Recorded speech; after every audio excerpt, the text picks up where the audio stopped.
नमोस्तु गुरुदेव, नमोस्तु गुरुदेव, नमोस्तु गुरुदेव। बोलिए मुनिवर्षि प्रमाण सागर जी महाराज की जय। अब बंधुओं, अब मैं आपको लिए चलता हूँ। प्रथम प्रश्न आया है, सीए विवेक जैन दिल्ली से पूछ रहे हैं, गुरुवर ऐसा कहा जाता है कि जल में सब कुछ याद रखने की क्षमता होती है और अब यह बात वैज्ञानिकों द्वारा भी साबित हो चुकी है।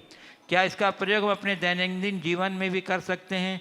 यदि हम जल पीने से पूर्व नौकार मंत्र अथवा भक्तांबर किसी स्त्रोत का पाठ करके जल पिएं तो हमारे जीवन पर क्या प्रभाव पड़ेगा और क्या ऐसा करना रोगी व्यक्तियों के लिए विशेष लाभदायी हो सकता है? जो पहला वाक्य कहा है कि जल में याद करने की क्षमता विशेष होती है, ये आज मैंने पहली बार सुना है। इसका पुष्ट वैज्ञानिक आधार सामने आना चाहिए। यद्यपि जल पर हमारी भावनाओं के प्रभाव के अनेक प्रयोग हुए, मैंने अनेक बार इस शंका समाधान के मंच से भी कहा है कि हमारी भावनाओं का जल पर बड़ा गहरा प्रभाव होता है। जापान के एक वैज्ञानिक हुए हैं मुसारू इमोटो। उन्होंने एक विज्ञान विकसित किया जिसका नाम है सिद्धांत का इमोटोलॉजी। उस सिद्धांत में उन्होंने ये निरूपित किया कि पानी सोचता है, सुनता है, प्रभावित होता है। वहाँ अलग अलग बोतल में पानी रखा गया और उन बोतलों में अलग अलग लेबल लगाए गए, जैसे तुम देवदूत हो, तुम्हें कोटि कोटि धन्यवाद। दूसरे प्रकार में तुम यमदूत हो, तुम मनहूस हो, हम तुम्हें मार डालेंगे। इस आशय का लेबल केवल बोतल में चिपकाया गया। उसके बाद उस पानी को जमाया गया, -20 डिग्री के टेम्परेचर में उन्हें जमाकर उनका रविकरण किया गया और रविकरण करने के उपरांत जो उसकी फ़ोटो ली गई, वो फोटोग्राफ्स बड़े चौंकाने वाले थे।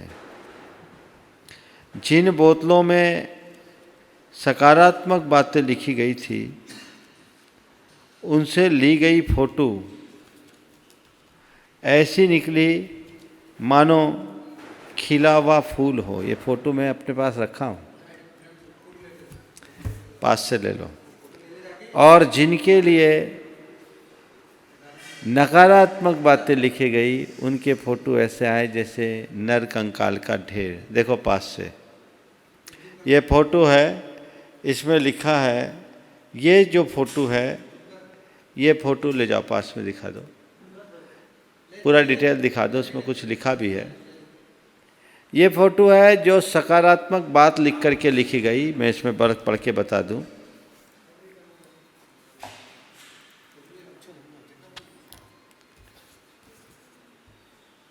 Vibrational effects on the crystalline structure of water, ये मुसारू इमोटो की दी गई है। ये एप्रिसिएशन के फिगर हैं।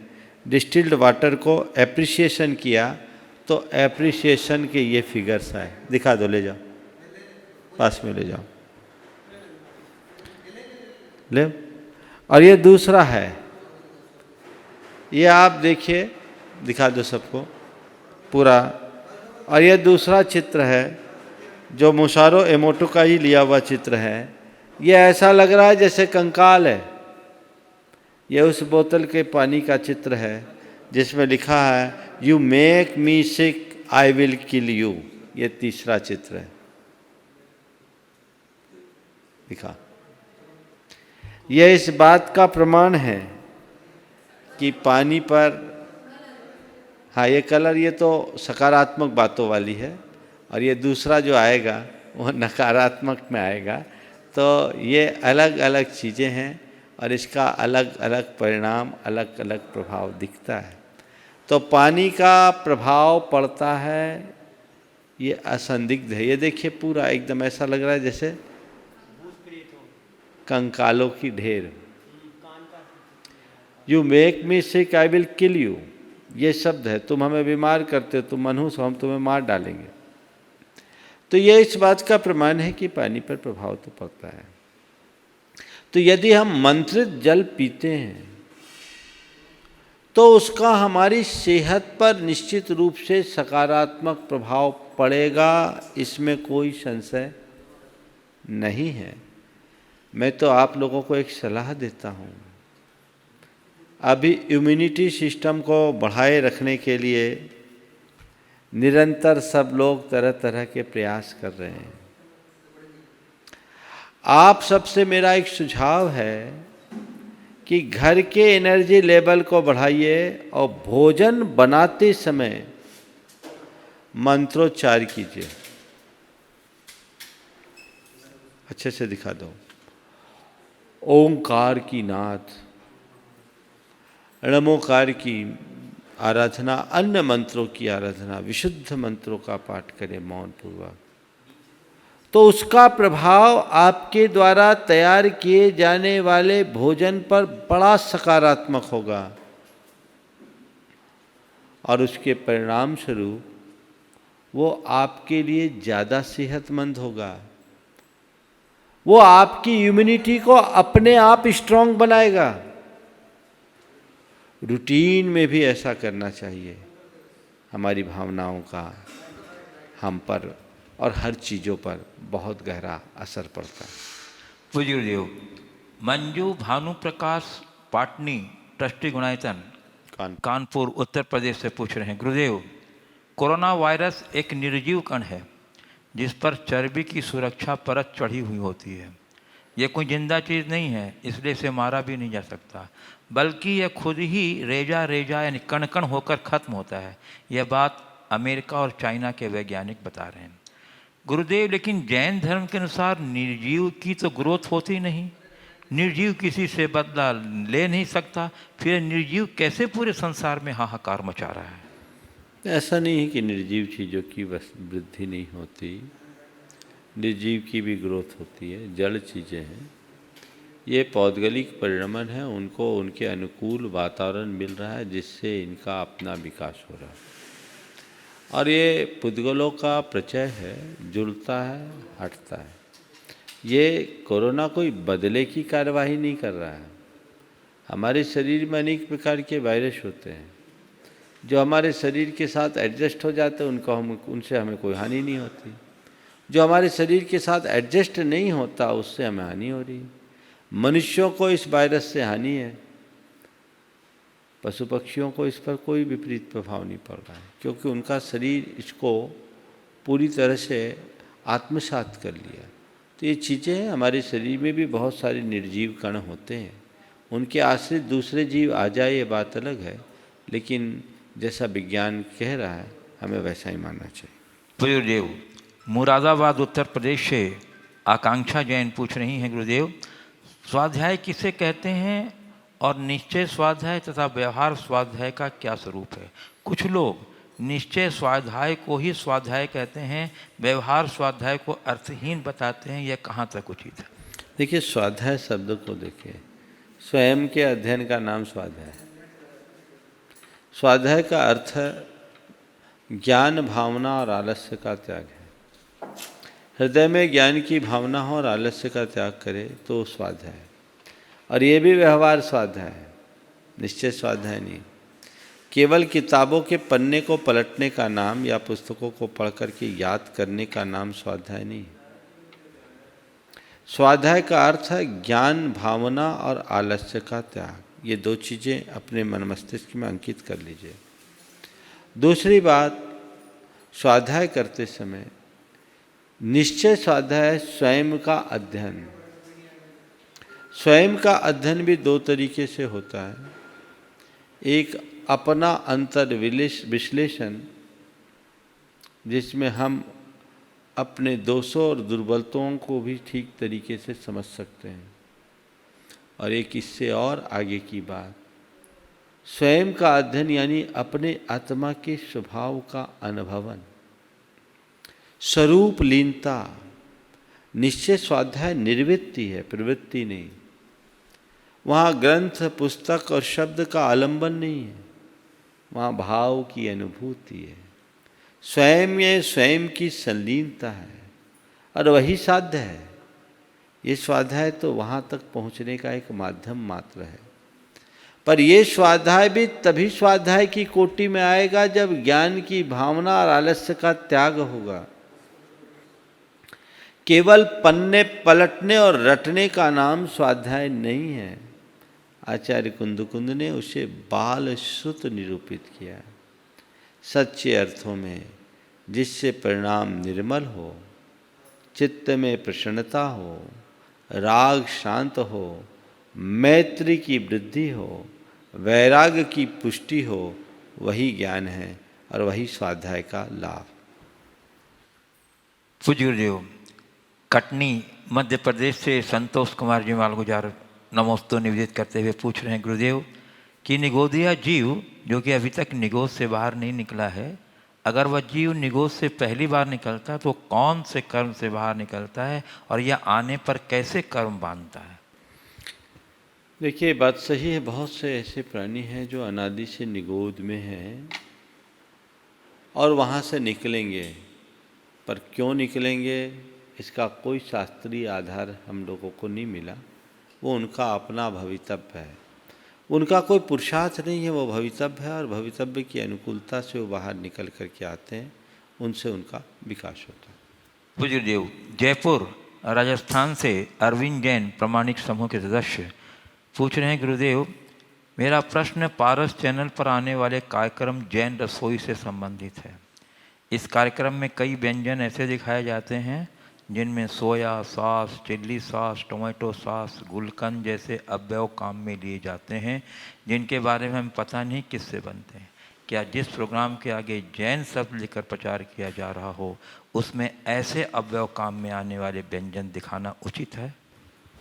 ये तो सवाल पारस चैनल से करना चाहिए, मेरे को नहीं मालूम, मैंने कार्यक्रम देखा नहीं। पर चैनल वालों से मैं कहना चाहूँगा कि लोग बहुत जागरूक हैं। निश्चित चैनल के द्वारा ऐसा कुछ नहीं किया जाता होगा जिससे जैन धर्म को क्षति पहुँचती है, लेकिन यदि ऐसा कोई प्रश्न है तो उसी कार्यक्रम में चैनल अपने तरफ से स्पष्टीकरण दे ताकि लोगों का बहुत भ्रम दूर हो जाए। एक सुझाव मेरा जरूर है, कुछ शब्दों पर हमें ध्यान देना चाहिए, जैसे कोफ्ता, ये हमारे खाने लायक नहीं है। टिक्का, पनीर टिक्का, ये शब्दों का प्रयोग जो हिंसापरक शब्द है। बिरयानी, अब मुझे तो पता नहीं क्या क्या है। हाँ, पुलाव में कोई दिक्कत नहीं। ये जो मांस भक्षियों के द्वारा प्रयोग किए जाने वाले शब्द हैं, कबाब का भी प्रयोग होने लगा। हाँ, हरा भरा कबाब, ये शब्द का प्रयोग भी हिंसा है। हमें शब्दों की कमी है क्या, और क्यों हम नकल करें उनकी? होना तो ये चाहिए कि लोग हमारी नकल करें। इसलिए अगर इस तरह के व्यंजन बनाते भी हैं तो उनके प्रयोग में सावधानी रखें, शब्द प्रयोग ठीक करें, और विभिन्न प्रकार के सॉस का जो प्रयोग होता है वो बाजार के डब्बे बंद सॉस का प्रयोग नहीं होना चाहिए। बोतल बंद जितने भी सॉस आते हैं उनकी निर्माण की प्रक्रिया संदिग्ध है। पहले बातें बहुत प्रकाश में आई है कि कई ऐसे सॉस हैं जिनमें विशुद्धतया नॉन वेज मिला है। इसलिए क्यों ना हम घरों में सॉस बनाने की प्रक्रिया बनाएं, और जैन रसोई यदि ऐसा कार्य करती है, लोगों को घर में सॉस बनाने की प्रक्रिया सिखाती है, तो ये बहुत बड़ी उपलब्धि होगी। एक सलाह और मैं आप सबको दूंगा, आज बाजार की जितने भी प्रकार की चीज़ें हैं उसमें जिस तरीके से प्रिजर्वेटिव डाले जाते हैं वो रसायन हमारे लिए घातक होते हैं, कैंसर जैसी बीमारी के भी कारण होते हैं। तो केवल हिंसा और अहिंसा की दृष्टि से ही नहीं, स्वास्थ्य की दृष्टि से भी ध्यान रखना चाहिए। आप जायका लीजिए, स्वाद लीजिए, मुझे उससे कोई परहेज नहीं, पर क्यों ना इन चीज़ों को आप घर में बनाना शुरू कीजिए, जो खर्च की दृष्टि से भी सस्ता होगा और गुणवत्ता की दृष्टि से भी अच्छा होगा। इन ब्रांडेड आइटम के प्रयोग से बचिए। मुझे नहीं मालूम कि जैन रसोई के कार्यक्रम में क्या क्या दिखाया जाता है, पर मैं चाहूँगा कि अगर उसमें इस तरह की चीज़ों को बनाने की विधि भी बताई जाए तो ये अहिंसा धर्म की प्रभावना का अंश वही बताते हैं, वो विधि बताते हैं, बहुत अच्छा है। और उसमें एक सलाह दें, अब हम इसे सास न कहें, चटनी कहें, रस कहें, हमारे पास शब्दों की कमी नहीं है। उद्दीपक कहे, शास शब्द को हटाएं, थोड़ा डिक्शनरी में शास के अर्थ को भी खोजना पड़ेगा। शास शब्द की उत्पत्ति कैसे हुई उसको भी देखना होगा। उसका हमारे पास हिंदी और संस्कृत में एक से एक शब्द होंगे, हम उसे प्रचलित करें, क्योंकि भोजन पानी में जब तक हमारी संस्कृति का प्रवाह होगा तभी वो हमारे लिए गुणकारी होगा। तो इन शब्दों का प्रयोग करना चाहिए। मुझे उम्मीद है कि पारस चैनल के इस कार्यक्रम में इन बातों का जुड़ाव होगा, और मैं प्रश्नकार से कहूँगा कि जैसे इसका जुड़ाव हो, पारस चैनल को धन्यवाद देते हुए संदेश जरूर भेजें, और वो जो दे रहे हैं उसकी सही प्रक्रिया को बताएं। पूज्य गुरुदेव, वर्णी कॉलोनी सागर से अलका जैन पूछ रही हैं, महाराज जी, अगर छोटा भाई लक्ष्मण बनकर बड़े भाई से राम की तरह व्यवहार करे, परंतु बदले में राम की जगह दुर्योधन का व्यवहार मिलता है, ऐसे में छोटे भाई को बड़े भाई के साथ किस तरह से पेश आना चाहिए ताकि छोटा भाई अन्याय से पीड़ित न हो और बड़ा भाई का सम्मान भी बना रहे? तो गुरुदेव, छोटा भाई क्या करे और बड़े भाई को ऐसा करने से क्या मिलेगा? देखिए, मेरी धारणा तो ये है कि छोटा भाई लक्ष्मण है तो उसका बड़ा भाई राम होगा ही, क्योंकि लक्ष्मण को अपने भाई में राम का ही रूप दिखेगा। यदि राम में कहीं दुर्योधन पना दिख रहा है तो लक्ष्मण में भी कोई दुशासन होगा, उसे अपनी पड़ताल करनी होगी, कहीं न कहीं नकारात्मकता है। मैं आपको एक प्रसंग बताता हूँ। दो भाइयों का परिवार, राम लक्ष्मण की जोड़ी कही जाने वाली परिवार। छोटा भाई बड़े भाई के प्रति अंधा विश्वास करता था। समय का कुछ ऐसा जोर चला कि बड़े भाई की नीयत खराब हो गई, वो अपने बच्चों के व्यामोह में फंस गया। व्यापार में बड़ा नुकसान बताकर, क्योंकि अकाउंट का काम सब भाई देखते थे, बड़ा भाई देखते थे, हाथ खड़े कर लिए। उस फर्म में एक आकस्मिक निधि थी, उसे भी ढकार लिया। छोटे भाई के हाथ केवल 5000 स्क्वायर फुट का एक बंगला लगा। मुझसे जुड़ा हुआ व्यक्ति था। ये सूचना मुझ तक आई।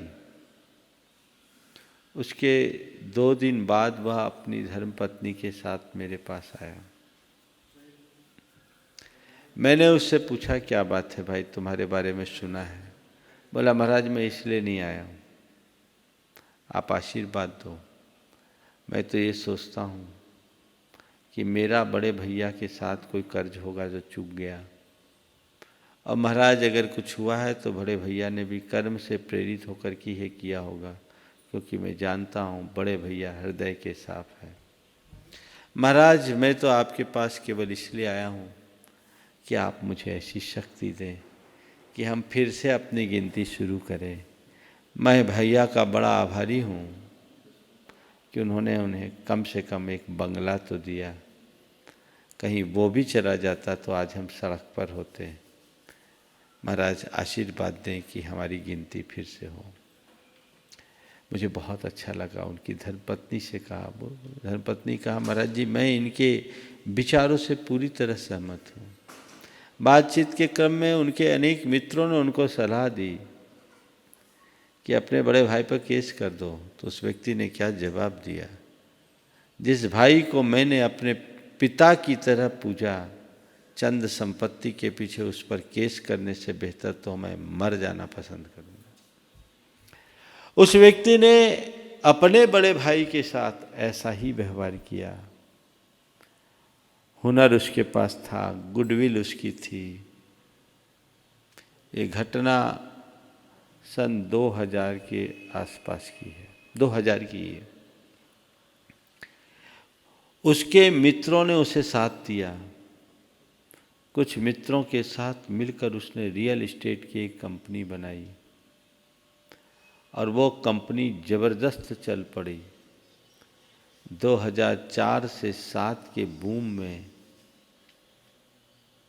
वो कई 100 करोड़ की कंपनी हो गई। आज उसकी स्थिति बहुत सुदृढ़ है और इसके बाद बड़े भाई का भाग्य ऐसा गिरा कि मत पूछो। जो कुछ था सब बर्बाद हो गया। जब छोटे भाई को पता चला तो उस स्थिति में भी बड़े भाई के पास जाकर उसने कहा, भैया आज मेरे पास है, आपको जो चाहिए आप ले लो। बड़े भाई में बड़ी झेप और संकोच, लेकिन उसने अपने प्रेम और आत्मीयता से बड़े भाई का दिल जीता, उसको तैयार किया और बड़े भाई को सपोर्ट करके वापस स्थिर किया। ये है, अगर भाई लक्ष्मण होगा तो दुर्योधन को भी राम बनना पड़ेगा। उसमें बदलाव आ गया। इसलिए हमेशा सकारात्मकता देखिए। यदि वो अपने बड़े भाई से लड़ने में अपनी शक्ति लगाया होता तो आज जिस मुकाम तक पहुंचा वहाँ नहीं पहुंच पाता। इसलिए कोशिश करनी चाहिए त्याग की और सकारात्मकता की दिशा में आगे बढ़ने की। पूज्य गुरुदेव, हजारीबाग झारखंड से लाली विनायका पूछ रही हैं, मुनिश्री हमारे यहाँ मंदिर में तुलसी के पौधे लगे हैं, यदि मैं इनका प्रयोग औषधि के रूप में करूं तो क्या मुझे उसका दोष लगेगा? यदि दोष लगेगा तो क्या उपाय है इसका? देखिए, मंदिर में अगर तुलसी आदि के पौधे लगे हैं आप प्रयोग कीजिए, लेकिन जितना लाभ लीजिए उस अनुपात से उससे ज़्यादा मंदिर के द्रव्य भंडार में डाल दीजिए। पर ये भी तभी जब मंदिर की व्यवस्था न बिगड़े। कई बार मंदिरों में फलों के पेड़ लगे होते हैं और भी इस तरह के पुष्पादिक होते हैं, उनका प्रयोग हिसाब से करना चाहिए। और अगर किसी भी चीज़ का मंदिर का आप उपयोग करते हैं तो उसको आप अंशदान देकर ही लेना चाहिए। गुरुदेव, मैं अपने जिज्ञासुओं से अनुरोध करना चाहूँगा कि वे अपने नाम के आगे श्री, श्रीमती या सुश्री जो विनय सूचक शब्द या वश लगाएं, ताकि मैं घोषणा करते समय उन शब्दों का इस्तेमाल कर सकूं। गुरुदेव, गुड़गांव हरियाणा से तन्मय जैन पूछ रहे हैं, गुरुदेव मंदिर गिर जाए तो पुनः बनाया जा सकता है, लेकिन इंसानियत का मंदिर गिर जाए तो पुनः कैसे बनाएं? गुरुदेव, मंदिर तो सीमेंट, चूना, ईंट, छड़ से बनाया जा सकता है, इंसानियत की मंदिर के निर्माण की वो सामग्रियाँ क्या हो सकती हैं? इंसानियत गिर जाए तो उसे कैसे बनाए? मंदिर का रॉ मटेरियल सबको पता है। इंसानियत को फिर से तैयार करने के लिए क्या उपाय है? एक ही उपाय, मानवीय संवेदना का जागरण। मेरी मान्यता है कोई भी कितना गिरा से गिरा इंसान क्यों ना हो, उसके अंदर फिर से इंसानियत जग सकती है और उसमें देर नहीं लगती। हमारे यहाँ ऐसे अनेक उदाहरण हैं जो कभी मानवता के नाम पर कलंक थे, वे मानवता के आदर्श बन गए। उदाहरण के लिए अंगुली माल, जो हिंसा और क्रूरता की पर्याय था, जो पूरी मानव जाति के लिए खौफ का कारण बन गया था, उसकी आत्मा जगी, संवेदनाएं प्रकट हुई, तो वो संत बन गया। तो ऐसा नहीं है, ऐसे अनेक उदाहरण हैं।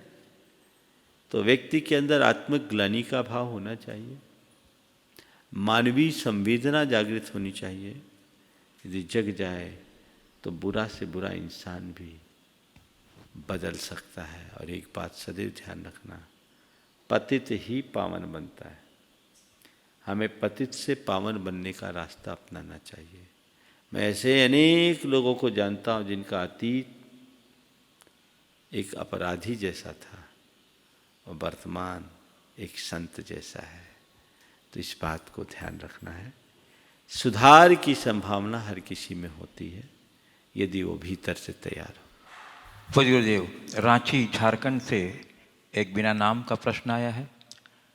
गुरुदेव, दिगंबर रूप धारण करके सड़कों पर लोगों के बीच विहार करना निश्चित रूप से बहुत बड़ी तपस्या है। आप लोग ऐसा क्या सोचते हैं जो ऐसा करने में समर्थ हो जाते हैं? साथ ही यह भी बताएं कि जैन धर्म में निष्ठा होने के बावजूद भी जो श्रावक दिगंबर मुनि के विहार में साथ में चलने में लज्जा, डर, संकोच या दोस्तों या जान पहचान वालों द्वारा चिढ़ाए जाने वाली शर्म महसूस करते हैं, उन्हें क्या सोचना विचारना चाहिए जिससे उनके ये सभी गलत भाव सदा के लिए समाप्त हो जाएं? ऐसा मेरे कुछ साधर्मी मित्रों के साथ होता है, इसलिए मैंने ये प्रश्न रखा है गुरुजी। देखिए, ये बड़ी ही सोचनीय बात है। दिगंबर साधु या साधु के साथ विहार करते समय लज्जा, संकोच, डर या चिढ़ाए जाने का भय, ये कतई नहीं होना चाहिए। साधु के साथ विचरण करने से तो गौरव का भाव होना चाहिए और हृदय में श्रद्धा उमड़नी चाहिए। ऐसा केवल वे ही,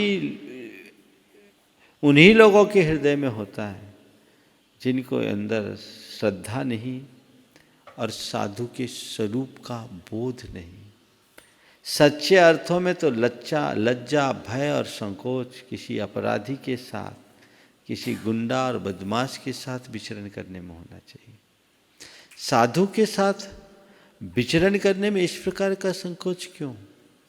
और एक बात सदैव ध्यान रखने का है, दिगंबर साधु को जब भी देखो तो उसके साधु रूप को देखो, उसकी नग्नता को देखने की कोशिश मत करो, क्योंकि दिगंबर साधु नग्न कभी रहता ही नहीं। नग्न तो विषयी भोगी होता है, विलासी होता है। दिगंबर साधु नग्न नहीं, दिगंबर है। उसने दिशाओं को अपना अंबर यानी वस्त्र बना रखा है। दिशाएं ही उसकी वस्त्र है। उस वस्त्र में उसने, वस्त्र के आवरण में, दिशाओं के आवरण में ही अपनी लज्जा और मर्यादाओं को सुरक्षित कर रखा है। इसी का परिणाम है कि साधु निर्वस्त्र होने के बाद भी निर्विकार रहता है। नग्न व्यक्ति निर्वस्त्र होता है, निर्विकार नहीं होता। दिगंबर व्यक्ति निर्विकार होता है। और जो लोग ऐसा कहे, उनसे कहो कि ये दिगंबरत्व तो मनुष्य का मूल आदर्श रूप है। प्रकृति ने हमें इसी रूप में जन्म दिया है। तुम जिसका उपहास करते हो, थोड़ा एक पल के लिए उस रूप की कल्पना करके तो देखो।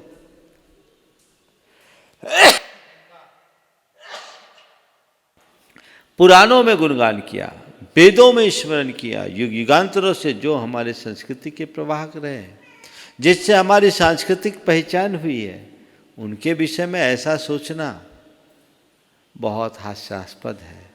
धार्मिक भावना को धार्मिक भावना से देखना चाहिए। साधु की अपनी चर्या है। तुम्हें अगर तकलीफ हो तो तुम अपने आँख में पर्दा डाल सकते हो, लेकिन साधु के साथ इस तरीके की स्थिति नहीं होनी चाहिए। ये तो कहते हैं दिगंबर रूप हर किसी को देखने को नहीं मिलता। कहते पद्मिनी, हंस, राजहंस और निर्गंथ हर जगह नहीं मिलते। महाभारत के उस प्रसंग को सभी को याद रखना चाहिए, जब कुरुक्षेत्र के मैदान में युद्ध सुनिश्चित हो गया, श्री कृष्ण रथ लेकर के कुरुक्षेत्र की ओर जा रहे थे तो रास्ते में एक पहाड़ी पर ध्यान मुद्रा में लीन दिगंबर मुनि के दर्शन होते हैं। तब श्री कृष्ण कहते हैं, अर्जुन निश्चिंत हो जा, सर्वा विजयमयी यात्रा निर्गंथो अत्र दृश्यते। हमारी यात्रा पक्के तौर पर विजयमयी होगी क्योंकि सामने निर्गंथ मुनि के दर्शन हो गए। ये मुद्रा है, उस मुद्रा को ध्यान में रख करके चलना चाहिए। इसलिए अगर कोई ऐसा कहता है तो उन्हें तार्किक उत्तर दीजिए। मैंने अनेक बार इस विषय में प्रकाश डाला। मेरे संपर्क में एक एडवोकेट, महिला एडवोकेट थी।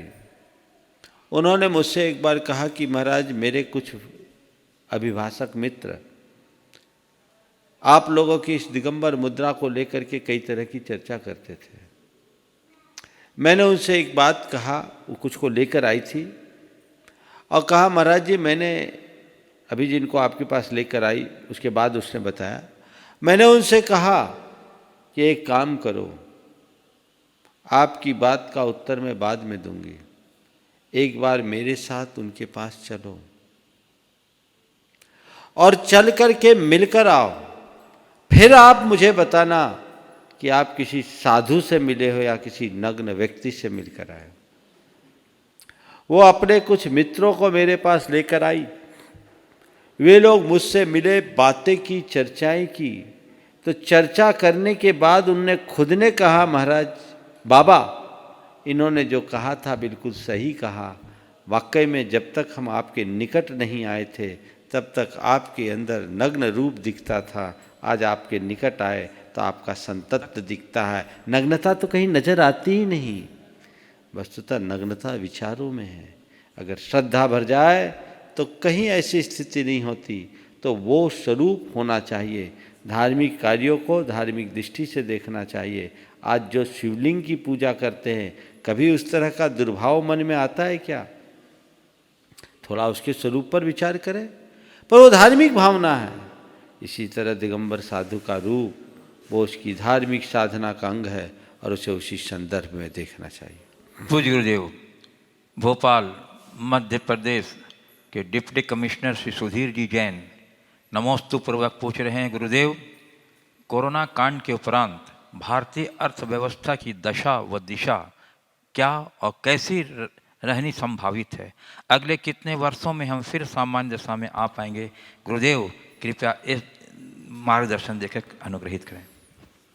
कोरोना कोविड-19 से भारतीय अर्थव्यवस्था की दशा और दिशा क्या होगी और अगले कितने वर्षों में हम फिर सामान्य हो पाएंगे? देखिए, मैं कोई ज्योतिषी तो हूँ नहीं और भविष्य दृष्टा भी नहीं, लेकिन जो कुछ मुझे दिख रहा है या समझ में आ रहा है उसके आधार पर मैं ये कह सकता हूँ कि ये विभीषिका पूरी वैश्विक अर्थव्यवस्था को बुरी तरह तोड़ रही है, प्रभावित की है और उससे भारत भी प्रभावित होगा, इसमें कोई संशय नहीं। लेकिन भारत और भारत की जो व्यवस्था है उनको जितना मैंने समझा और जाना है उसे देखकर लगता है कि भारत में उतना प्रभाव नहीं पड़ेगा, क्योंकि भारत में एक विशेषता है, भारतीय लोगों की एक विशेषता है कि वे अपनी जीवन शैली परिस्थिति के अनुरूप बदल लेते हैं। जब जब आर्थिक संकट आता है हम खर्च पर कटौती कर लेते हैं। यदि आने वाले दिनों में लोग अपनी लाइफस्टाइल में बदलाव लाए, अनावश्यक खर्च और अपव्यय से बचे, तो इस आर्थिक क्षति की कुछ अंशों में भरपाई की जा सकती है। दूसरा, जो नुकसान हुआ है उसका रोने की जगह हमें उत्पादकता बढ़ाने का प्रयास करना चाहिए, उद्यम बढ़ाने का प्रयास करना चाहिए और उसके लिए स्वरोजगार को बढ़ावा देना चाहिए। प्रधानमंत्री जी ने भी कुछ दिन पहले कहा था कि अब हमें आत्मनिर्भरता की ओर बढ़ना है। भारत में इतनी बड़ी आबादी है, श्रम के लायक हाथों की कमी नहीं है। श्रम के साथ यदि पूंजी का सही नियोजन हो जाए तो अर्थव्यवस्था बहुत फलीभूत होती है, ऐसा कहा जाता है। तो उसके लिए मैं ये कहूँगा कि छोटे छोटे रोजगारों को बढ़ावा दिया जाए और उसमें उत्पादकता को बढ़ाया जाए। हर व्यक्ति कुछ न कुछ रचनात्मक करे और हर भारतीय विशुद्ध भारतीय बन जाए।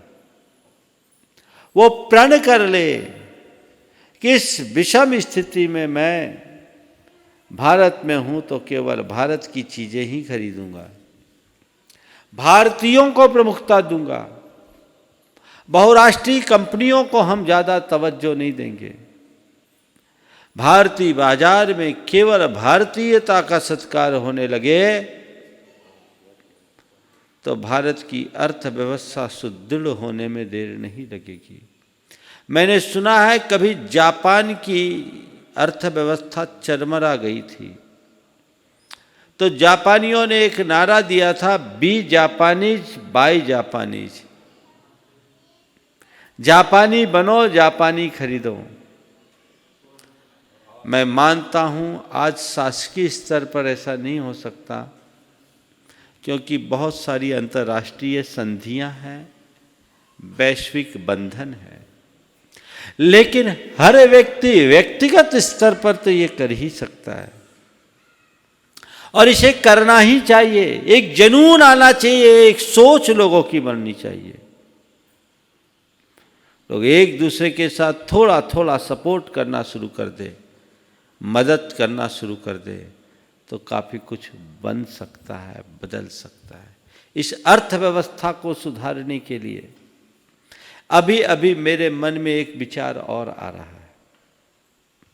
हालांकि ये सरकार की नीति से जुड़ी हुई बात है, पर ये मेरी बात प्रधानमंत्री तक पहुंचा देनी चाहिए। इन पर विचार करना चाहिए। विगत दिनों देश की अर्थव्यवस्था को सुधारने के लिए अनेक उपाय किए गए विगत वर्षों में और काला धन भी व्यवस्थित करने के अवसर दिए गए, पर अभी भी सुनने में आता है कि बहुत सारे लोगों के पास काला धन है। जिन लोगों के पास काला धन है, अघोषित संपत्ति है, पहला तो मेरा उन्हें सुझाव है कि धन के प्रति ऐसी गृद्धता किस काम की। बहुत सारे लोग हैं जो करोड़ों के स्वामी थे, पूरा कुनबा चला गया भारत में और भारत से बाहर। एक दिन सब छूट जाना है, धन के प्रति आसक्ति न रखो। ऐसे लोगों को उदारता का परिचय देना चाहिए और भारत में या भारत से बाहर जहां छिपा के रखी गई संपत्ति उसको उजागर करना चाहिए। और सरकार को क्यों ना ऐसी नीति बनाकर उन्हें उजागर करने का अवसर देना चाहिए ताकि जो लोग सरकार से लुका छिपी का खेल खेलते हुए अपने ऐसे धन को धन की आसक्ति में दबाए बैठे हैं,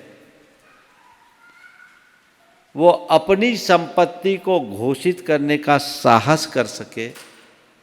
उसका एक हिस्सा सरकार के कोष में जाए, एक हिस्सा उनके पास हो। ऐसी कोई नीति हो और नीति इस तरीके की हो कि सब लोग निर्भीक होकर अपना द्रव्य देश के खजाने में देने के लिए और अपनी संपत्ति को घोषित करने के लिए राजी हो जाए, तो मैं समझता हूँ आर्थिक संकट के इस दौर में एक बड़ा सहारा बन सकता है।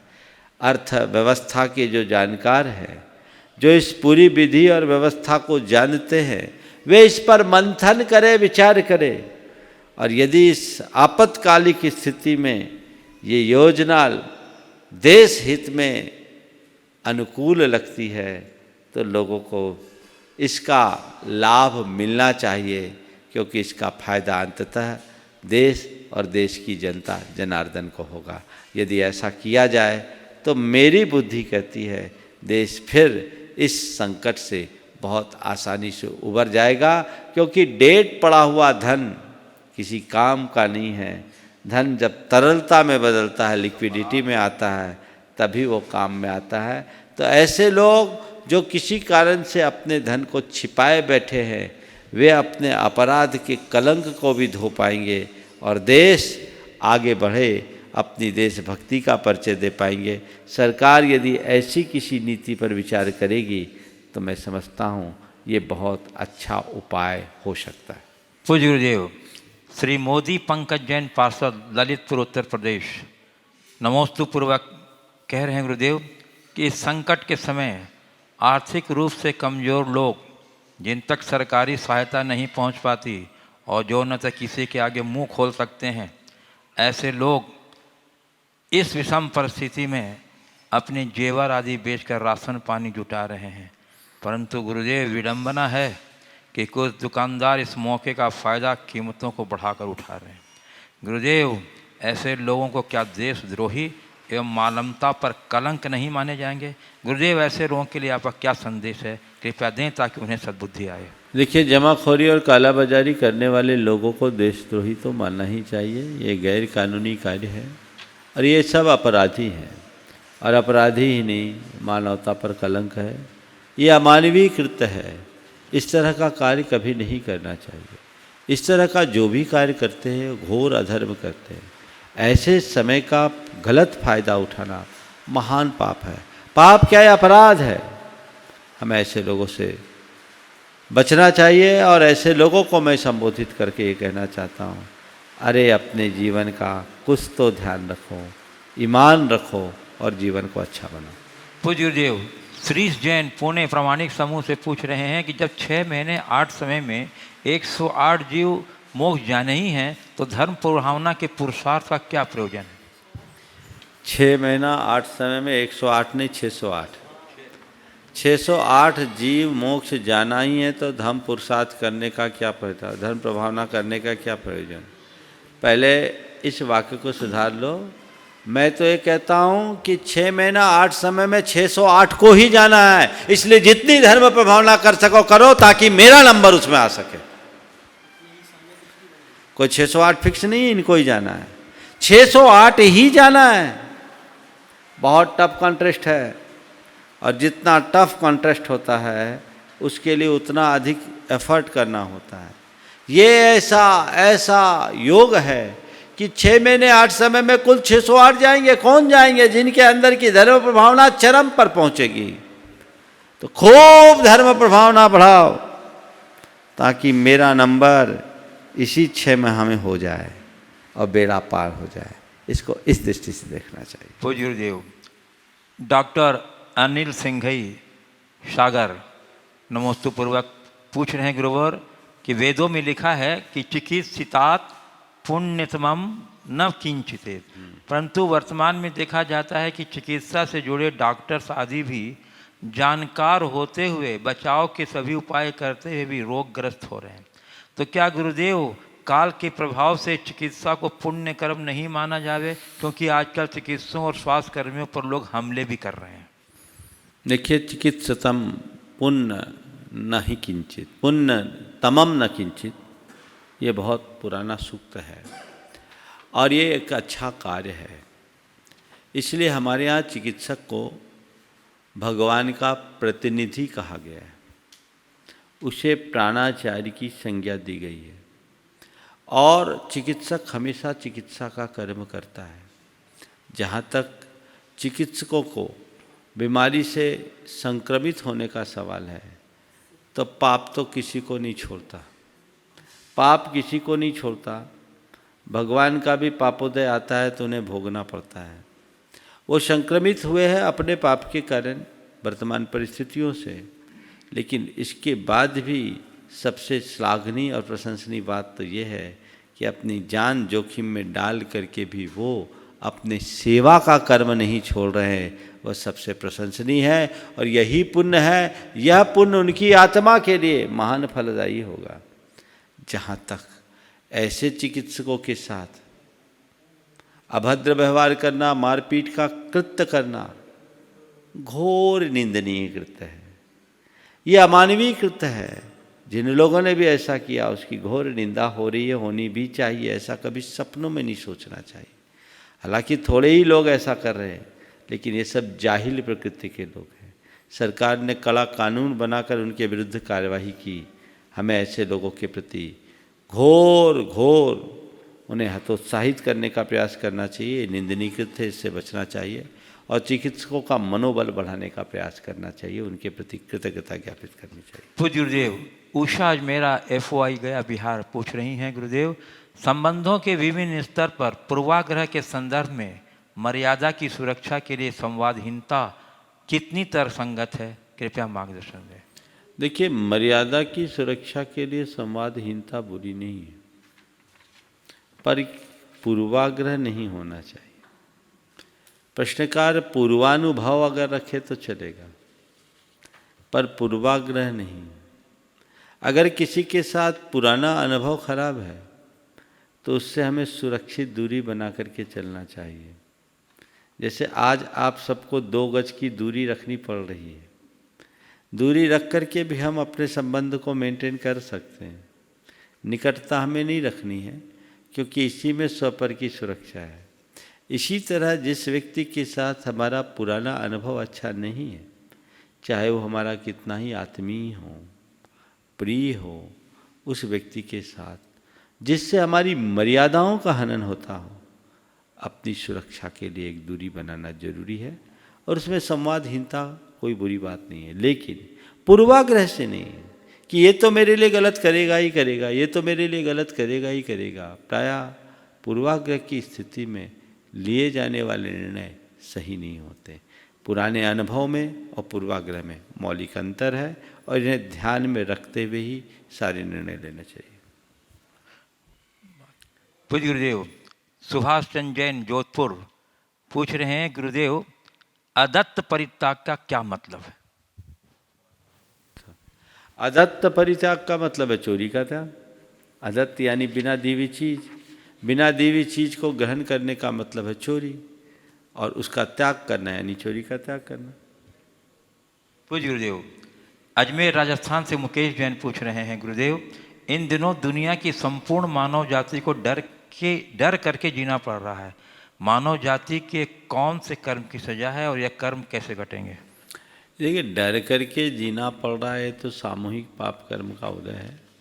डरिए मत, सतर्क रहिए। डर किसी समस्या का समाधान नहीं है। सतर्कता से सबको पार किया जा सकता है।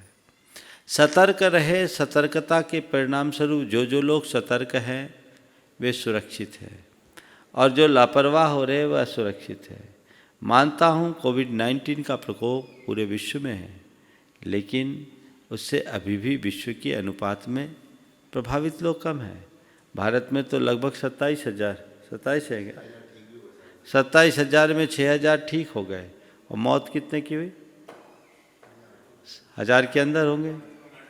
हाँ, 850। तो ये चीज़ें ऐसी नहीं है जिसको लेकर के हम ऐसा खौफ खाएं कि हम तो मरे। कई लोगों के दिमाग में कोरोना भर गया है कि वो डर के मारे अधमरे होते जा रहे हैं। हमने सुना है कि प्लेग के निमित्त से लोग कम मरे, प्लेग के डर से लोग ज़्यादा मरे। इसी तरह कोरोना का जो हवा दिमाग में बिठा दिया है वो गड़बड़ है, और इसमें मीडिया भी एक बड़ा कारण बन रहा है। 24 घंटा कोरोना की काँव सुनते लोग परेशान हो जाते हैं। आज एक पत्रकारिता से जुड़े एक बड़े व्यक्ति जो पूरे मध्य प्रदेश के प्रमुख अधिकारी है, उस व्यक्ति का मेरे पास संदेश आया। कहा कि महाराज जी से कहो मेरे अंदर बड़ी नकारात्मकता आ गई है कि मैं इस तरह की खबरें लिखने और लिखवाते मेरे अंदर नकारात्मकता आ गई, मैं क्या करूं? तो इस नकारात्मकता से बचने का प्रयोग तो ये है कि थोड़ा इस तरह की खबरिया चैनल से अपने आप को दूर रखें। सीमित सुने, जितना जरूरी उतना ही सुने, उससे आपका काम होगा।